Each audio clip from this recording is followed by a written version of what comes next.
Il faut depuis Tanzanie.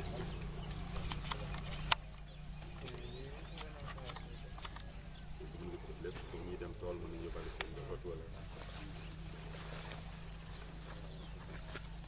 bu paree te benn machine bi moom mooy accessoire yi ngeen gis ci ginnaaw yëpp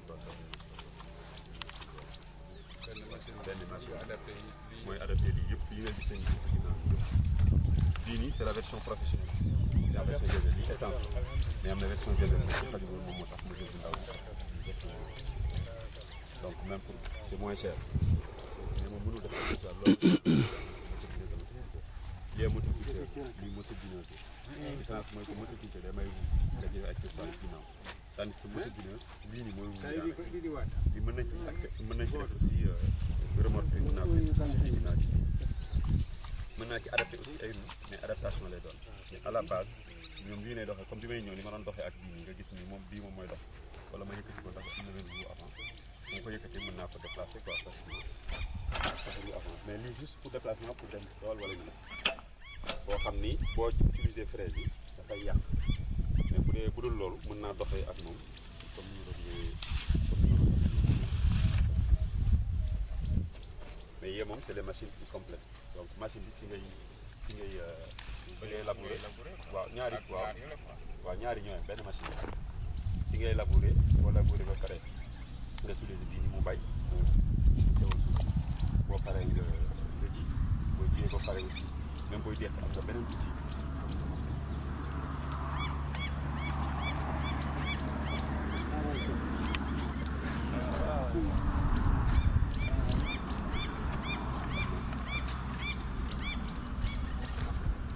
booy deq bi ngay utiliser pour deq même machine ñi nga xam ne dañuy bay soit ñu bay ceeb ji lañu machine bi lañ koy def damay tourner guidon bi après naa leen ko wan luy différence damay tourner guidon bi féete ci kaw moteur ma def ci sama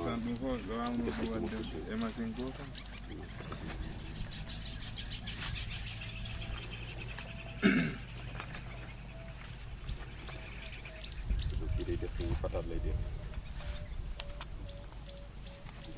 ñu di door ak fraise la donc bu ma ko tourné mën na doon motofausseuse au lieu ma dem jënd benn motofausseuse machine lay jënd dama ci def lépp lii rek laa jënd après accessoire bi rek laa jënd tourné guidon bi ak ko ci donc loolu mooy différence par rapport ak machine yi di fekk machine ingénieur yeeg yooyu ñun suñ polyvalence bi quoi benn machine bi si ngay def lépp pratiquement bay ci ba pare boobu da ngay bay ngoon comme ni ñu koy bay ñuy bay fii non ñuy bay ñax ñiy bay ñax yi dinañ koy góobee fourrage voilà ñi def fourrage dinañ koy gisee aussi ñi bay ceeb aussi donc suñu bëggee def te buñu bëggee góob góobee ak lii donc comme machine moi mon inquiétude c'est une chose est-ce que les gens ont pris en considération la structure des sols parce que xam nga sol yi par exemple sol bi il n'est pas comme le sol de l'eau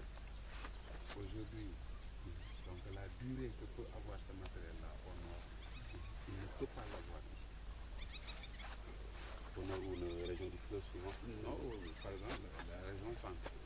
Ok. C'est-à-dire Fatick, Kaffrine, Kaolack, Fatick. Donc c'est plus sablonneux. Voilà. Le sol est sablonneux. Alors qu'ici on a des sols plus argileux vers le sud. Autant ngay wàcc vers le sud. Plus c'est argileux. Plus le sol est argileux. Okay. Donc il faudrait que le matériel aussi qui est adapté soit conséquemment en fonction des sols. Effectivement. Alors c'est ça en réponse pratiquement, c'est par rapport, en général c'est par rapport à la puissance et par rapport à la robustesse des produits qu'on utilise donc pour créer la machine. Ici si vous regardez bien, il n'y a pas de croix sur la machine, le motoculteur. Sur les motoculteurs, oui, parce que là c'est la version disons économique pour la motoculteur. Tandis que sur celle-ci, il n'y a pas de croix. Là, vous avez là c'est directement lié à la boîte. Vous avez une boîte avec des engrenages à 20 huiles. Donc, lié directement au moteur, comme le motoculteur. Donc, il n'y a pas de pièce d'usure ici. Par exemple, sur cette machine, cette machine, il n'y a pas de pièce d'usure. C'est juste une boîte où on a monté directement le moteur avec un cardan.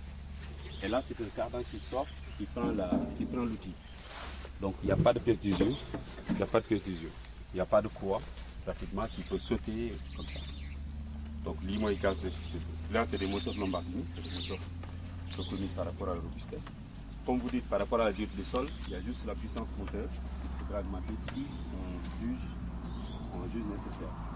Pourquoi j'ai amené cette machine? Cette machine est la machine en fait moyenne entre la plus petite qui est de 5 chevaux et la plus grosse qui est de 12 chevaux, qui est vachement plus lourd comme motorisation. Sinon au niveau boîte, pratiquement on a la même boîte par rapport à la petite où on monte une 10 chevaux 50. Donc là c'est juste pour essayer, pour voir quelles sont les possibilités. Mais par rapport à l'obus de la machine, je vous laisse en juger la simplicité aussi de conception. Et ici, là, c'est la moteur. Il y a un système carbotage aussi. Ah ok. Non, pour moi, dañu xaar sax mais suñ dee mën nañ commencer. Carbotage. Booy jàppee ñëpp ñooñu mën nañ commencer. Ma def une présentation globale. Carbotage bi aussi. Comme ça, mbaɗe ɗon to nder. Comme ça, nami kalisa ɗo ni.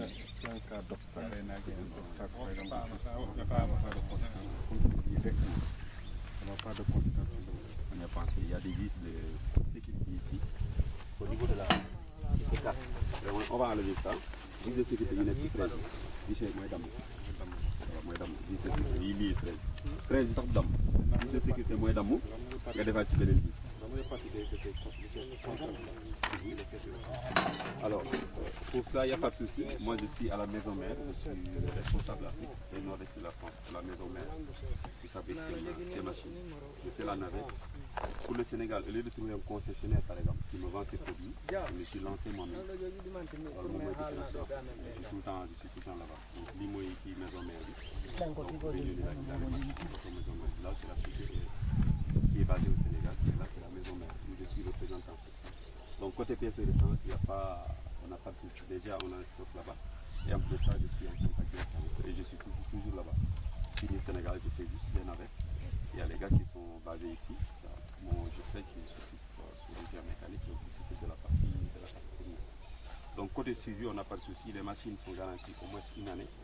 Et si je vois que, comme on est avec la série 7 et tout, on peut pouvoir même sur le prolongement de la garantie.